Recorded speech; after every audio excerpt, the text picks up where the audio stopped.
ஒரு சும்மா அமைதியா இருக்கிற காட்டுல சூரியன் லைட் இலைகள் நடுவே ஊடுருவி சூப்பரா விழுற ஒரு இடம் இருந்துச்சு. தனியா இருக்கிற அணில் மரக்கிளையில தனியா உட்கார்ந்து இருக்குது. அங்க விஸ்கர் அப்படின்னு ஒரு சின்ன அணில் இருந்துச்சு. மத்த அணில்கள் எல்லாம் கூட்டமா சுத்தினாலும் இந்த விஸ்கர் மட்டும் எப்பவும் தனியாதான். அதோட ஹேபிட்ஸ் அணில் விஸ்கர் காற்றை கேட்டு கற்கள் எடுக்குது. இதுக்கு வேர்க்கடலை வேணாம், மின்ற கல்லு வேணும். கிளை இலை எல்லாம் எடுத்து சின்ன சின்ன ஆட் பண்ணும்.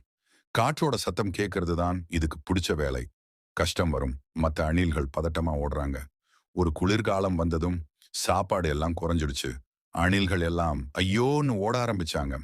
காற்றை பின்தொடர்ற விஸ்கர் அமைதியா ஒரு பக்கம் நடக்குது. ஆனா விஸ்கர் மட்டும் கவனிக்கே இல்ல. காற்று எங்க கூட்டி போகுதோ பார்ப்போம்னு அதை பின்தொடர்ந்துச்சு. உணவு கிடைக்குது. பழைய மரக்குழியில நிறைய விதைகள். அப்போ ஒரு பழைய மரக்குழிக்குள்ள நிறைய விதை, காய் எல்லாம் இருக்கு. விஸ்கர், டேய் ஜாக்பாட்.